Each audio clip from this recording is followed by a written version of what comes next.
Number one was bias and stereotypes, not what you think. When we talk about bias and stereotypes, a lot of times the focus is on someone other than us. This is the kind of bias and stereotype I had no idea I had been exposed to again and again and again. Ideas about white as right. Ideas about what it means to be an American, about what's normal. For me, that was all around whiteness. I didn't understand that I'd been taught that white is the knowing group, white is the friendly group, white is the group that leads, and had always been this way. In my little childhood mind, at least, that went just back to the beginning of U.S. history. And I was exposed to these ideas every single day without even knowing it. Did your parents explain to you why only white men were on our currency? If not, there's a chance some of these ideas are in your psyche too. And this is bias and stereotype as well. Shalom. Call halal Yahawah, BAHASHAM, YAHAWASHI, BAHASHAM. RAWCHAA, QADASH, double honors to the apostles and the elders of the great millstone who rule well, who taught me this truth, enough respect and salutations to the fellow AHTHAM, the house of David, the hopefully elect peace, to the fervent brothers on fire pushing this truth, Yahawah, BAHASHAM, YAHAWASHI, BARAK, AHTHAM, to you AHTHAM, as well as the sincere YAHAWAH that are listening and learning. This is your brother YAHAWASHI from the Birmingham branch coming to you again with this 100% doctrine. And you see what's taking place here. These Edomites, you know, they always had that prejudice, that bias, all right, that attitude in their psyche towards not only the Israelites, so-called Negroes, Latinos, Native Americans, but Jake. But as you see in this video, as you're going to see in this video, that these people are waking up to realization that, you know, not only hard work got me to where I am, but it's pretty much your privilege. This is bias. Prejudice in favor. Bias. Prejudice in favor of or against one thing, person, or group compared with another, usually in a way considered to be unfair. And as you see what's taking place in the world, especially here in America, all right, for one instance, redlining, you know, if you don't know what that is, go Google it, right? Such as perks, all right? The law is highly in their favor. Now, another word they had there was prejudice as well. Let's get that. Preconceived opinion that is not based on reason or actual experience. You see that? So they're basing their thought process off what they've been taught, what they've been learning.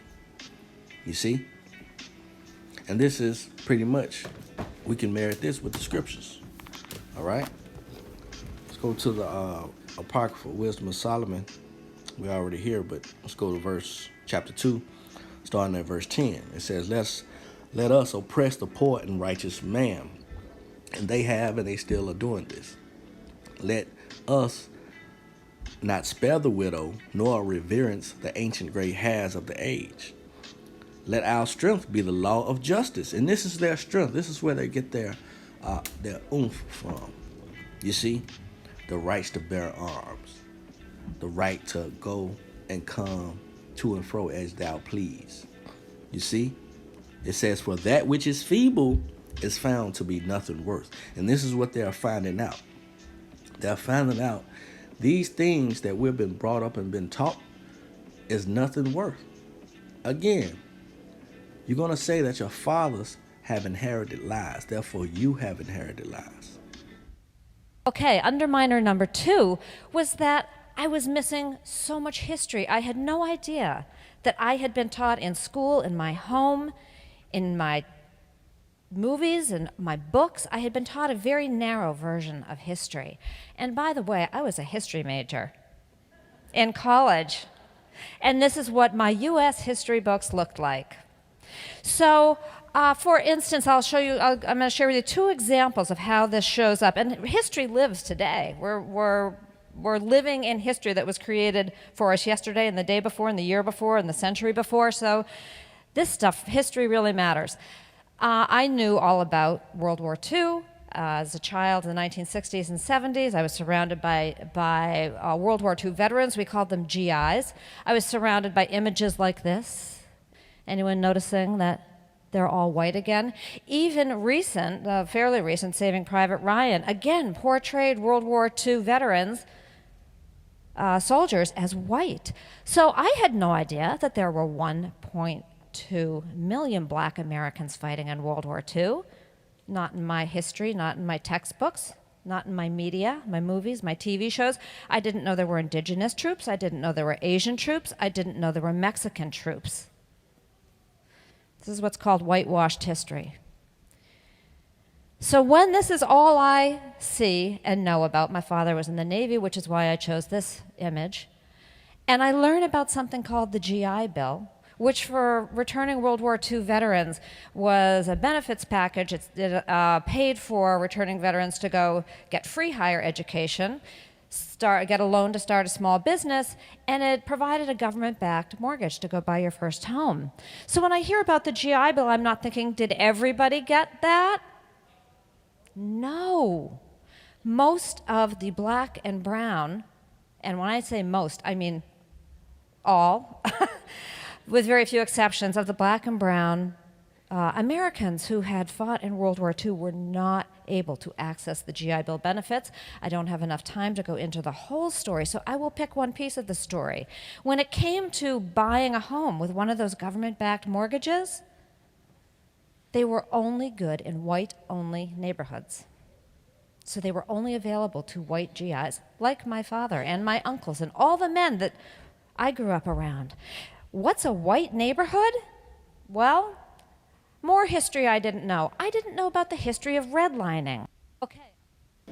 And history really does matter, all right? And we're here, the servants of the Lord, the prophets, we're here to fill in that missing history, that missing gap, filtered through the scriptures.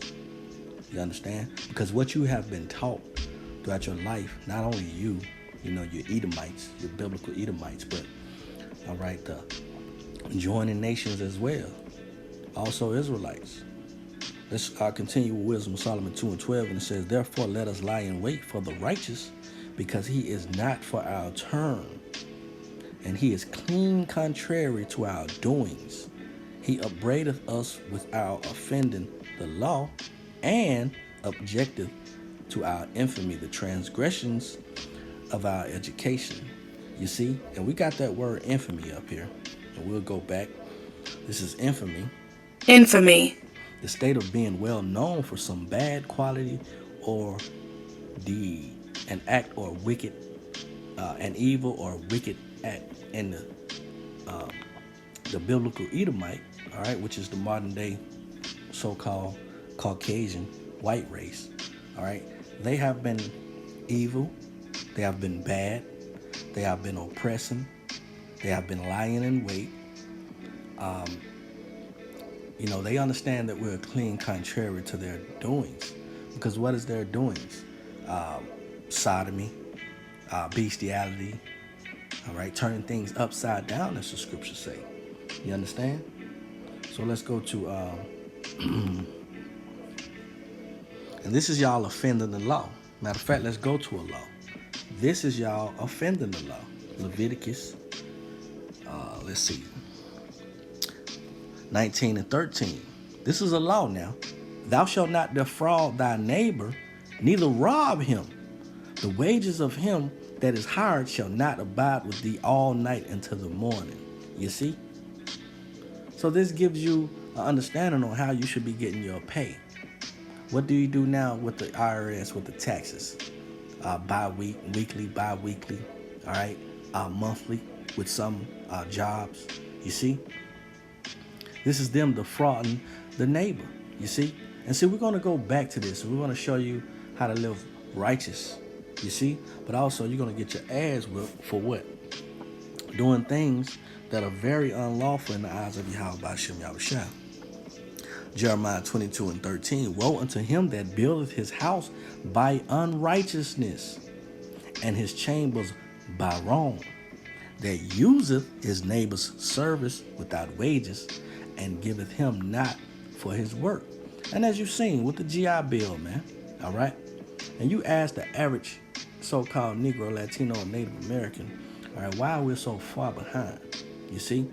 and education and home owning and bank loans, because we are under the curses first and foremost. All right? Not only that, they teach and indoctrinate our children to think the way they think. So we're never growing. We're always behind. You're talking about a few 100-year head start. And these local schools, these public schools, they get the books that are handed down from these private institutions, that they send their kids at behind these red lines. So we're 5 to 10 years behind on curriculum. All right? The same A you make at a so-called all Negro school is going to be a C or a D at an all Edomite school. You see? This is the book of Habakkuk, chapter 2, verse 10. It says, let's see. 9, Salakia. And it reads, woe to him. You see that? Woe to him. That means trouble. That means bad news. Okay? It says, woe to him that coveteth with an evil covetous to his house, that he may set his nest on high, that he may be delivered from the power of evil. You see? Verse 12. Let's jump to verse 12. Woe to him that buildeth a town with blood and establish a city by iniquity. So what you've been taught, individuals, these modern day Idumeans, you Americans, you have been taught lies, You have been given falsehood, all right, by your forefathers. And you cling to that, you see? Therefore, you know not what is really taking place here on this planet Earth. You know not that the powers that be, all right, are switching over. You see, it's a guard change. You know what I mean? Change of guard, if you will. You see, this is let's go back to Wisdom of Solomon. Let's get chapter 5. Chapter 5 out. Get this first verse here. It says, Wisdom of Solomon 5:1. Then shall the righteous man stand in great boldness. It says then, and we're in that time now. You see, we're standing in that in our lot. All right, in great boldness before the face of such as has afflicted him, man. All right, hey, the ones that wounded, raped, robbed, lynched, yoked, hung, castrated, gouged, dog sick, face, what's that? Cutting your damn face off, your nose is off. You see? And it says, made no account for his labors. We built this country up by what? Picking the cotton, from the sharecropping to the industrial. You see? And they have not what? Gave us no account, for the work and the things that we did, man. So that brings us to James, the book of James, chapter 5 and verse 4. And it says, behold, the hire of the laborers who have reaped down your fields, which is of you, kept back by fraud, crying. And the only ones that's crying are the remnant. Lord willing, we are that remnant of YAHAWASHI, YAHAWASHI. All right? The hopefully elect, the women and the children. You see? We're the ones crying. It says, and the cries of them have reaped and are entered into the ears of the Lord of Sabaoth. That's right, the Lord of hosts, the Lord of armies, man. You understand? The innumerable bout of armies. So you can redline all you want to. You understand? What's finna take place is a change in the guard. And we're here to tell you about it, no matter how much redlining you do. Know that cities all across America in the 1940s and 50s had laid out maps of their areas, and they had determined who could live where and where loans could be made and who could buy homes where. So this is Boston, Massachusetts. The practice is called redlining. The redlined neighborhoods are neighborhoods that were inhabited by black and brown people exclusively, and the dark green were where white people lived. And the other two shades were some kind of a mixture. But that GI Bill only offered government-backed mortgages in those green areas, which are populated by white people only. Imagine going to fight Hitler's Germany and coming back and facing that kind of racism in your own country. This was not a Boston issue, this was all over our country. And these housing footprints are very much intact today, all over the country. And so, if I don't know this history, which I am admitting I didn't, that set me up to buy into that myth of meritocracy, that we all end up getting what we get based on individual merit and hard work, and not, as I now understand, of course hard work is involved, but there's a disproportionate allocation of resources by decision makers who look like those white leaders. And that's a part of our history. So if I don't know this and I'm buying into the myth of meritocracy, I think everyone has an equal shot. I, who grew up in Winchester, Massachusetts, which is up on the top, am very likely to take a look, and I absolutely did, take a look at one of these economically castrated neighborhoods on the bottom and think, geez, those people don't know what they're doing. And I'm part of a group that really, we've got our act together. We work harder, maybe we're smarter, maybe we care more about education. So not understanding this history, as passionate as I was about racial justice, racial equity, set me up to go in with an attitude of superiority. No, bonds. A little more history. I knew about Columbus. I knew about the Pilgrims. Learned lots about that. Was reminded year after year after year after year, but I never heard the other side of the story. I didn't know how indigenous people spoke about this chapter in history. I never thought about, as I went romping all around Massachusetts, that I was actually standing on land that indigenous people would describe as stolen land.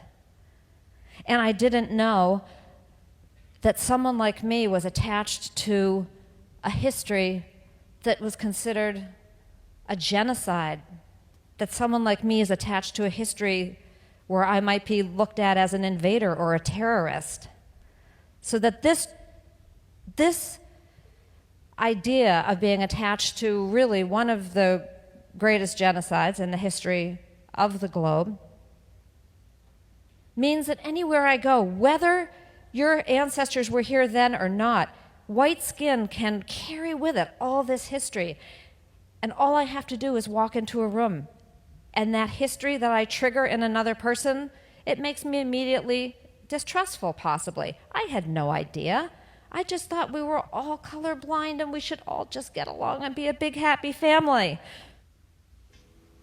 And this is the other side of the story, right? We're here to fill in the gaps and let you know, all right, your history. And you can see that things are going back to its rightful place because we, as the servants of YAHAWAH, BAHASHAM, YAHWASHI, are now teaching these other nations, all right, their rightful role. This is Psalms 55 and 20. And it reads, He hath put forth his hands against such as be at peace with him. He hath broken his covenant. And this is talking about the so-called Caucasian white man, so-called pilgrims. See, they heard about Cristobal Colon. They heard about the conquistadors. But they haven't heard about the other side of the story. This is the other side. When the natives and the indigenous people of these lands, so-called, was at peace with you, here it is, you swung the sword harder and harder. And this has have become a shame on your glory. Therefore, these Edomites, not knowing what their fate is, has to talk about it. You understand? And it's really about educating yourself through the Holy Scriptures. So let's end this off in the book of Ezekiel, chapter 35,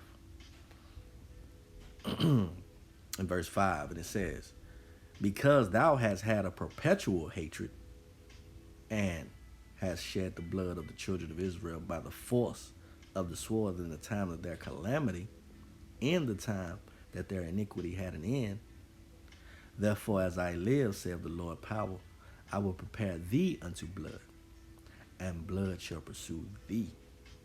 Since thou hast not hated blood, even blood shall pursue thee. Thus will I make Mount Seir most desolate, and cut off from it him that passeth out, and him that returneth. And Yahweh BAHASHAM YAHAWASHI has spoken these things. And he's going to make good his word, which is already written. So with that, Lord willing, this is edifying and comforting. Shalom. On to the next one.